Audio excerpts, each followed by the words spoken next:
House with Paul Rosen. Our diets, our Western diets in America are just really, you just don't realize how poor they really are. What would you say to others who would like to feel better? Sometimes you need to find the instruction.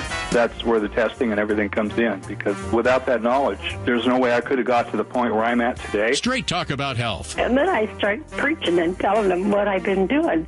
And this guy named Paul Rosen has changed my life. With your host, Paul Rosen. By the way, the information contained in this program is not approved by the FDA, nor intended to treat, diagnose, or claim to cure any medical condition or disease as defined by Western medicine. However, skilled practitioners of many disciplines have found nutrition response testing to be a highly reliable supportive technology for assessing the health and fitness of the body's functional system.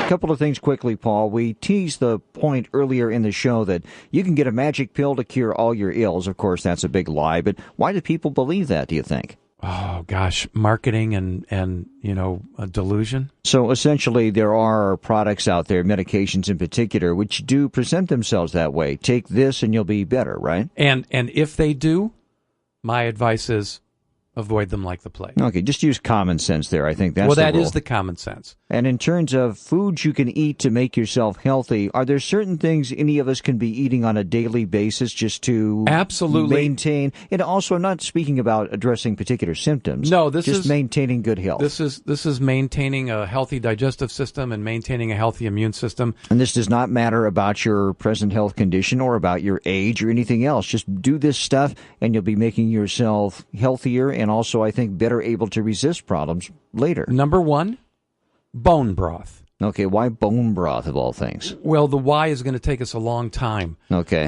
But simply it is for the purpose of, for example, the Kathy who called earlier in the first hour, she was talking about osteoporosis. Right. Bone broth is a natural way of supplementing the minerals. And do you eat the bone broth by itself, or do you have it as part of a soup or something? You can use it. You can use it to make soups or stews or sauces. It's fabulous. Usually it takes quite a while to make it. You get pastured bones, big bones, beef bones, and then put them in the oven and bake them for a period of time, usually 2-3 hours. Right. And then put them in a pot, take them out, put them in a pot, and put water on the pot, put a little bit of vinegar in there, and then boil, or simmer, I should say, simmer away for 5 or 6 hours. It takes some time, but fortunately for us here in Portland, we have several bone broths that you can buy in the store. New Seasons, Whole Foods are available. It's terrific. That was my question, too. If we're really not up to doing the whole procedure ourselves, we can just go and buy it ready-made. Mm-hmm. That's good. What besides bone broth is good for us? Fermented vegetables is really important. Fermenting foods. In particular, things that are easy to obtain, sauerkraut, kimchi. Those two are easy, although for those do-it-yourselfers, you can ferment any vegetable. So sauerkraut or kimchi, could those also be included in preparation of something else?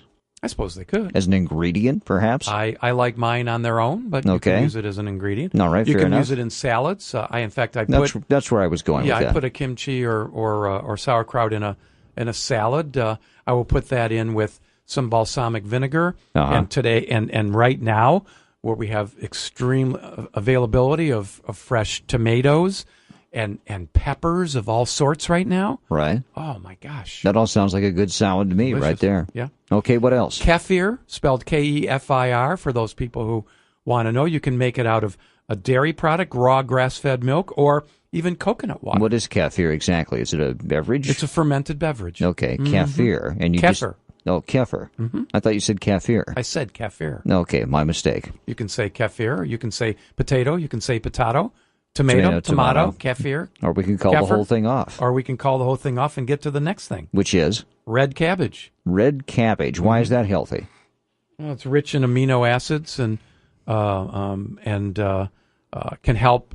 And also, as cabbage does, it can help to balance a leaky gut, ulcerative colitis, etc. Sounds like but not raw. don't eat it. Don't eat it raw. Why is that? Either steam it or stir fry it or ferment it. Why not eat it raw? Because it tastes bad? Because it will do the reverse. Well, we don't want that. It won't be helpful. Okay, red cabbage, and then what else? For those people who are interested, psyllium is also can be Psyllium. used. Psyllium, yeah, it's a fiber. It's a way to get some additional fiber in your system if you need that. Although my feeling is, if you're eating fresh foods, you don't really need to augment fiber in your diet. Is psyllium an ingredient in other foods, or do you sit down for a big plate of psyllium all by itself? You just go to the store and you'll ask for psyllium, and there'll be a. Where's the psyllium section? Don't be silly with psyllium. Don't get silly.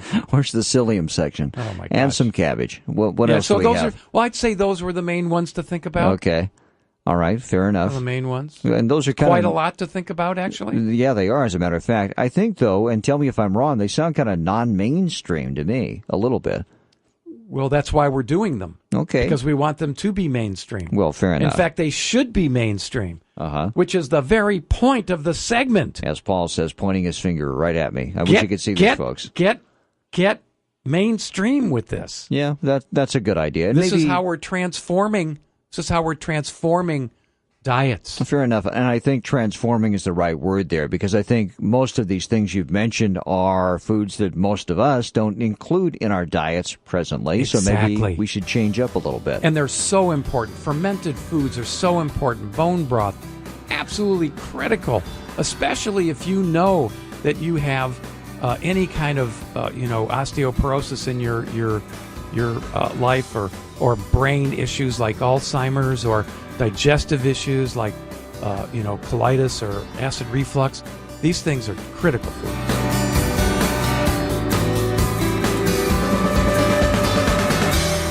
Here's something for nothing. Just go to AccuNatural.com anytime. Right now would be good. ACUNatural.com. That's Paul Rosen's home on the web for AccuNatural Family Health Care. At the side, a pop-up window will appear. Fill in your name and your email address, and you get a free chapter from Paul's book, The Missing Piece. Your information will be shared with no one else. Plus, there are always excellent health and wellness facts and figures, and podcast editions of Health Matters. Something for nothing at AccuNatural.com. ACUNatural.com.